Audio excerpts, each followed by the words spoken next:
Hello बच्चों, कैसे हैं आप सब लोग। बहुत बहुत वेलकम है आप लोगों का। बच्चों देखिएगा, आपका पॉलिटिकल साइंस का ये दूसरा लेक्चर है, ठीक है।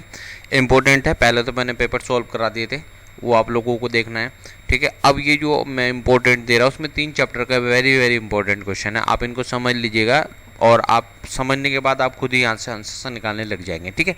तो पॉलिटिकल साइंस सब्जेक्ट जो है बहुत बड़ा सिलेबस है भाई आपका, ठीक है। इतना आप पढ़ोगे तो मेरे ख्याल से तो इतना नहीं कर सकते एक दिन के अंदर। मैं जितना आपको समझा रहा हूँ उतना आप कर ले तो बहुत अच्छा आपके लिए रहेगा, ठीक है। दो तीन चैप्टर का मैं इंपॉर्टेंट दे रहा हूँ, केवल वही क्वेश्चन लिए गए हैं जो कि क्या है, आप क्या जाएंगे, मतलब समझो कोई भी क्वेश्चन आया सीधा आंसर ये दे दो, ठीक है। कहीं ना कहीं आंसर सेम होगा, समझ रहे हो ना। कुछ पूछा तो आंसर ये दे दो, तो उसका हमने इस तरह से बनाया कि आपका आंसर सेम हो जाएगा, एग्जामिनर चेक कर देता है, ठीक है। वैसे मैं आपको यहीं लर्न करा दूंगा। अच्छा, मैंने आपसे एक प्रॉमिस किया था कि मैं आपके पेपर तक आपके साथ हूँ, ठीक है। कोई समस्या हो, चलो पेपर के बाद भी कोई अगर समस्या होती है, जैसा मैंने ये सवाल है, तो आपकी हमसे प्रॉब्लम पड़ती रहेगी, ठीक है। तो आपने कोई भी वादा नहीं किया, चैनल सब्सक्राइब नहीं किया। मैंने आपको बोला था कि भैया लाइक तो कर दो, मेहनत होती है भाई। NIS वालों ऐसा कैसे होगा, आप कुछ दिन के मेहमान हैं, ठीक है। मैं चाहता हूँ कि आपकी हम लोग शक्ल ना देखें, अगले साल आप क्या हैं, अगली क्लासेस में चले जाएं, ठीक है बच्चों। तो आप लोगों को चैनल सब्सक्राइब करना पड़ेगा भाई, ठीक है। चैनल सब्सक्राइब करो और शेयर भी करो। जिस तरह से आपकी हेल्प हो रही है इसी तरह से हमारी हेल्प हो जाएगी और सभी तक हम पहुँचेंगे, ठीक है। तो शुरू होती है हमारी बात चैप्टर 4 से। अच्छा बच्चों ध्यान रखना, सभी चीज़ें नहीं पढ़नी होती हैं, ठीक है। सभी चीज़ें नहीं पढ़नी होती हैं, क्योंकि सभी चीज़ें पढ़ोगे तो आप नहीं कर पाओ। देखो मैं आपको एक चीज़ दिखाता हूँ। देखो TMA होता है और थ्योरी होता है। जो जो देखो फंडामेंटल राइट, मैं यहाँ तक आपके कंप्लीट चैप्टर दिए, 1 2 3 चैप्टर मैं आपको इंपॉर्टेंट यहाँ दे रहा हूँ, ठीक है। जिससे कि आपको क्या है, कोई प्रॉब्लम ना हो। बहुत सारे लोग क्या होता है TMA भी पढ़ा देते हैं, ठीक है। वो नहीं हमें पढ़ना है, TMA अलग और थ्योरी वाला पार्ट अलग है, ठीक है। शुरू करते हैं। समाज एवं राज्य और राज्य सरकार के अंतर, जो बीच अंतर देखना है। तो पहले तो मैं इसको इंग्लिश में और हिंदी में इसलिए लिख दिया बेटा, दोनों बच्चे बैठे हैं यहाँ पर, दोनों को समस्या ना हो। अच्छा, समाज क्या होता है? समाज समझो, यानी व्यक्ति हो गए कोई, उनका एक समूह है जो अपनी सांस्कृतिक विरासत का या अपने बीच में कोई भी चीज़ को साझा करते हैं, ठीक है। मतलब कुछ भी साझा कर रहा है, एक ग्रुप है। इंडिविजुअल से the some culture value and जितनी भी चीज़ें आपके हैं उसको क्या करते हैं हम लोग एक दूसरे के बीच में बांटते हैं, ठीक है। इसको याद कर लीजिएगा। सोसाइटी हो गया और समाज हो गया व्यक्तियों का एक व्यापक और अनौपचारिक समूह जो समान संस्कृति, मूल्य, अंतः क्रियाएं साझा करते हैं। ये स्वाभाविक रूप से अस्तित्व में होते हैं और बिना किसी कानूनी अधिकार के समय के साथ साथ विकसित होते रहते हैं। जैसे जनजातीय समुदाय, धार्मिक समूह, व्यावसायिक संघ, इस टाइप से होते हैं, ठीक है। रिलीजन ग्रुप हो गया, बिजनेस एसोसिएशन हो गया, ट्राइबल्स कम्युनिटीज़ हो गई है ना। तो यहाँ पर हमारे पास ये वाला क्वेश्चन हमारे पास तैयार हो गया। अच्छा देखो, नेशंस की बात अगर हम बोलते हैं, a group of the people with a share identity, history, culture, language, ठीक है। तो ये सब चीज़ें क्या हैं, हमारी राष्ट्र के अंदर आती हैं। इट मे और may not have this political independence. Example of the हमारे पास क्या हो सकता है, कुर्द हो गया, ठीक है। कुर्द ऐसा है जिसमें राज्य नहीं है, ठीक है। तो याद रखना, राष्ट्र लिख लेते हैं, हिंदी में पढ़ा देता हूँ। साझा पहचान, इतिहास, संस्कृति, भाषा और जाति वाले लोगों का समूह को हम क्या कहते हैं, राष्ट्र कहते हैं। उसे राजनीतिक स्वतंत्रता हो भी सकती है और नहीं भी हो सकती। जैसे कि कुर्द हैं एक, ठीक है। जापान है, राष्ट्र राज्य जिसके पास अपना राष्ट्र है वो हमारा राष्ट्र है, मतलब ठीक है, समझ गए होंगे आप लोग, ठीक है। तो ये देखिएगा। अच्छा, स्टेट बात कर लेते हैं हम स्टेट की, ठीक है। राष्ट्र अलग है और स्टेट अलग है, ठीक है भैया। स्टेट की हम बात करते हैं as the politicals and legal entity that has a definite territory, populations, government and government हो गया, ठीक है। तो ये चीज़ हो गया, संप्रभुता होगी। तो हमें समझना है कि राजनीतिक और कानूनी इकाई जिसका क्षेत्र, जनसंख्या, सरकार और संप्रभुता परिभाषित होती हो, उसको हम क्या कहते हैं, स्टेट कहते हैं। That has the power and have the law of the conduct of the international relations, United States, India, France, etc. etc. Right. यानी एक राजनीतिक और कानूनी जिसका क्षेत्र, जनसंख्या, सरकार, संप्रभुता परिभाषित होती है, इसके पास कानूनी अधिकार होते हैं, इसका एक देश से दूसरे देश से एक संबंध होता है, जैसे कि संयुक्त राज्य अमेरिका यूएसए है, भारत है, अमेरिका है, जापान है, पाकिस्तान है, नेपाल है, ये सब क्या है, राज्य हैं। अच्छा, राज्य का आप समझ लो, अब हम उत्तराखंड राज्य में रहते हैं, दिल्ली उत्तर प्रदेश राज्य में, वो नहीं है यहाँ पर कभी, आप समझ लो यहाँ राज्य का मतलब होता है किसी देश से, ठीक है, तो याद रखना। अब अगला हमारे पास आता है गवर्नमेंट, द ऑर्गेनाइजेशन और a system that run that state of enforces that law. It can change while the state of the remain of the same. Example, US government under the different president of the change from this Marconian democracy of the Francis.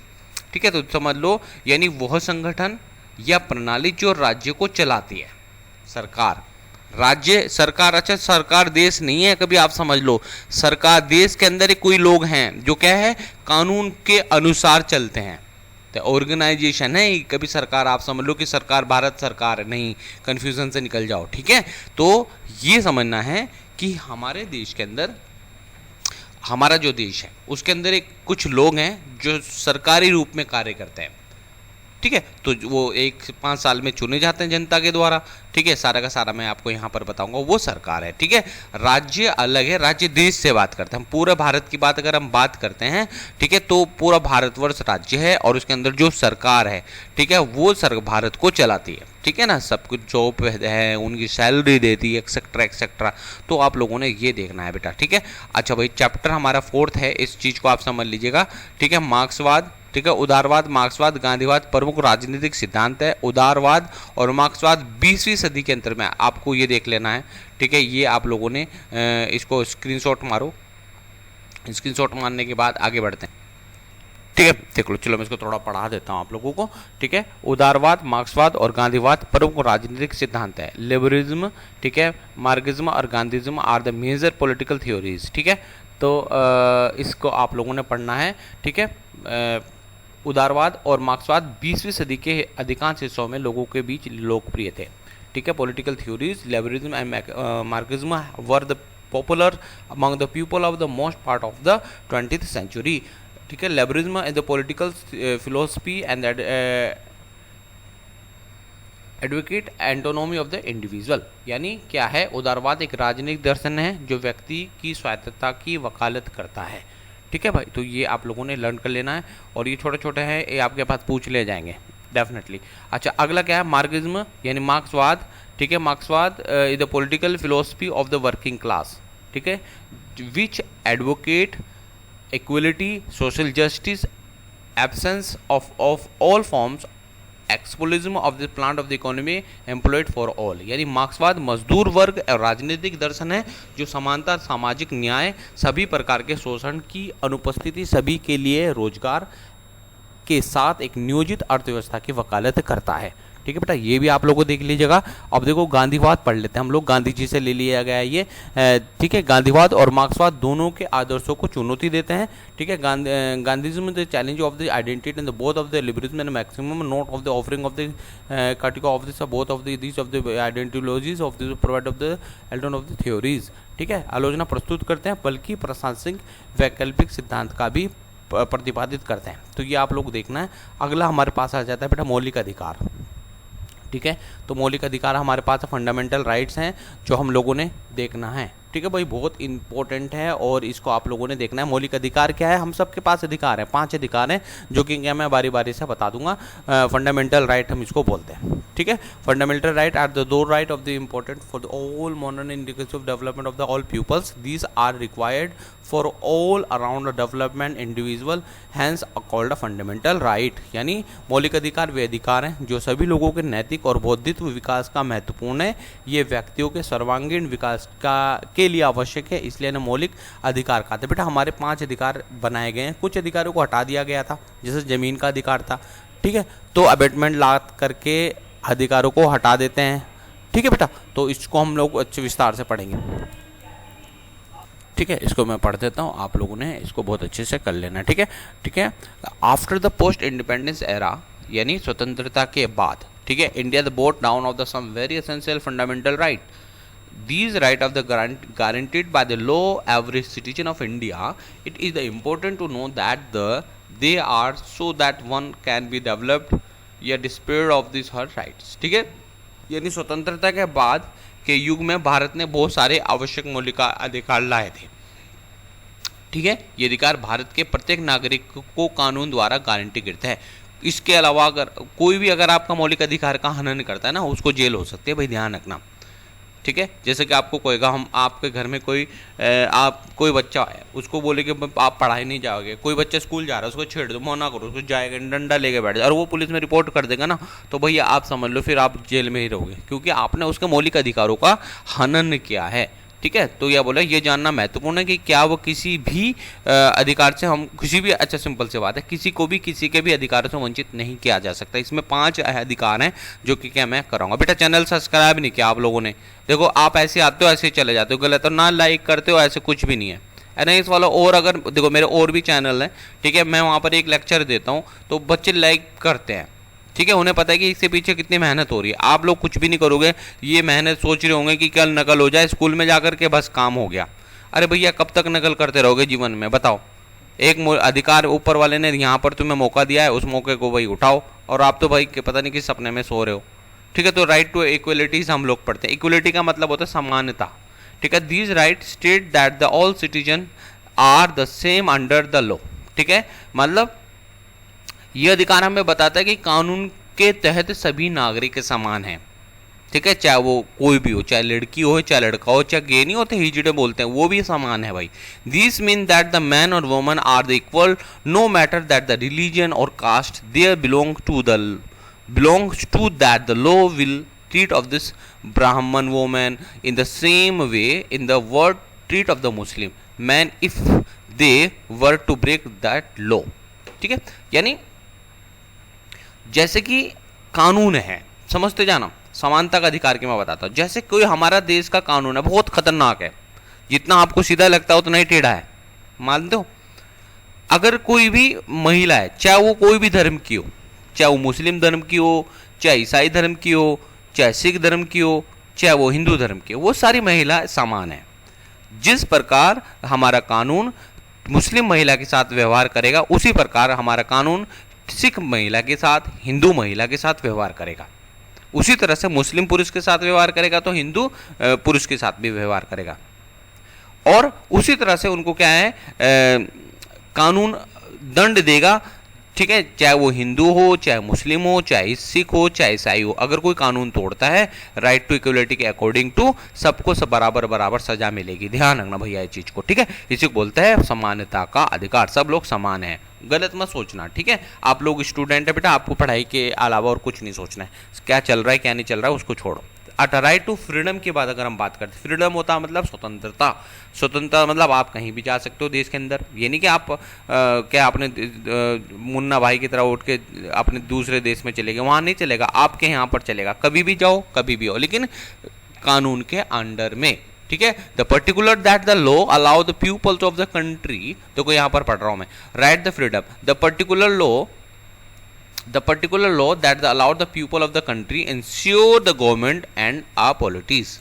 ठीक है, ये policies हमारी है, they are allowed the organism of the themselves however to choose of carry their daily lives of in may they seem fit। ठीक है, of course with the limits ensure the pupils are able to exist of this without fear of the higher force such that the government, यानी यह कानून जो है हमारा, ये हमें अनुमति देता है कि हम किसी भी जगह पर जा कर के रह सकते हैं, वो उन्हें खुद व्यवस्थित करने। देखो दोबारा पढ़ देता हूँ मैं, यह विशेष कानून देश के लोगों को सरकार और उसकी नीतियों को सुनिश्चित करने की अनुमति देता है, उन्हें खुद को व्यवस्थित करने और अपने दैनिक जीवन को किसी भी तरह से चलाने की अनुमति देता है, और उन्हें जो उचित लगे। आप स्वतंत्र है, कोई भी काम कर लो, ठीक है, कोई भी खाना खाओ, कोई भी सब्जी भाजी लेके आओ, सबकी सब है बेसिक सीमाओं के भीतर। अपने देश के अंदर कभी जाकर पाकिस्तान में चले जाओ, वहाँ पर उड़ा देंगे भैया इतने स्वतंत्रता हमारे देश में है और किसी देश में स्वतंत्रता नहीं है भैया, ध्यान रखना चीज़ का। आप रात को 12 बजे 1 बजे 2 बजे 3 बजे कहीं भी जा सकते हो, लेकिन बाहर विदेशों में आप जाके दिखाओ, अंदर बैठा अंदर डाल देंगे, बोले कि भैया क्या कर रहे हैं। ठीक है। अच्छा जी, अगला राइट टू अगेंस्ट ऑफ एक्सप्लोनिज्म यानी शोषण के विरुद्ध अधिकार। ये हमें अधिकार देता है कि यार हमारा कोई शोषण कर रहा है, मेरे चाचा या मेरे ताऊ या हमारे पड़ोस में या बच्चों का कोई शोषण कर रहा है, ठीक है, तो आप उसकी रिपोर्ट कर सकते हो। One should always remember that the exponent of to the misused, ठीक है, यानी कोई भी हमारे अधिकार का शोषण कर रहा है तो आप कानूनी उस अधिकार यूज कर सकते हो। बच्चों को शिक्षा का अधिकार है, ठीक है, समान काम का अधिकार है, समान वेतन का अधिकार है। यार उसको इतना पैसा मिल रहा है, किसी किसी कंपनी में आपने देखा होगा कि कुछ लोगों की सैलरी बोलता है भाई बताना नहीं, है ना, तो वो क्या है आप उनकी रिपोर्ट कर सकते हो, ठीक है ना, यानी शोषण हो रहा है आपका वहां पर, तो इस चीज को आप लोगों ने देखना है। For the right to freedom and religion यानी स्वतंत्रता के अधिकार के हिसाब से, यानी धर्म की स्वतंत्रता का अधिकार। हमारे देश में प्रत्येक नागरिक अपने धर्म का पालन कर सकता है, हर कोई अपने धर्म के अनुसार कुछ भी करने के लिए स्वतंत्र है। इसलिए मुसलमान रमजान के दौरान, ईसाई लेट के दौरान, हिंदू जो है नवरात्रि के दौरान उपवास करते हैं। हालांकि अपने धर्म का पालन करते समय हमें यह नहीं भूलना चाहिए कि दूसरे लोग अपने धर्म का पालन करने के लिए स्वतंत्र हैं और ये लड़ने का कोई कारण नहीं है, ठीक है जी। तो बहुत अच्छी चीज़ है, हमारे कानून ऐसे नहीं, मजा आएगा पढ़ने में, आप लोगों को पढ़ना ही पड़ेगा।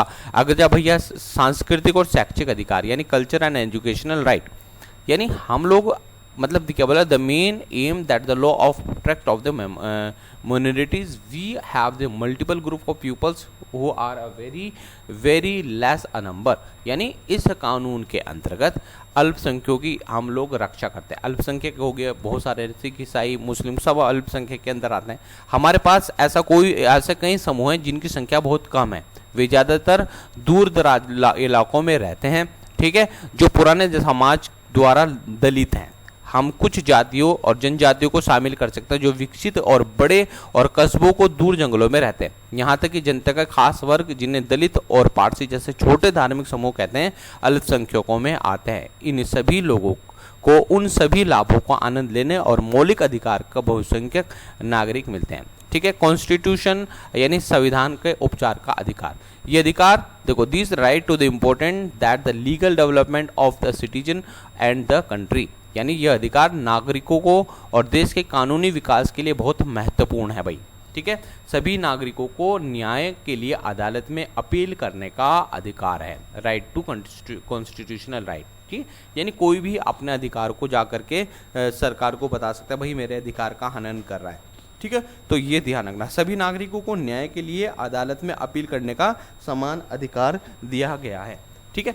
और अगर उन्हें लगता है कि भाई हमारा कोई अधिकार का हनन हो रहा है, ठीक है, तो वो क्या है राइट टू कॉन्स्टिट्यूशनल रिमेंबर के अंतर्गत जाकर के कोर्ट में क्या है अपील कर सकता है, और वहाँ पर आपको क्या है ये इसको कोई भी होगा उसको क्या है सरकार अपने हिसाब से देख करके सजा का प्रावधान रखती है, ठीक है। तो ये मौलिक अधिकार है और इसको हमें मानना पड़ेंगे।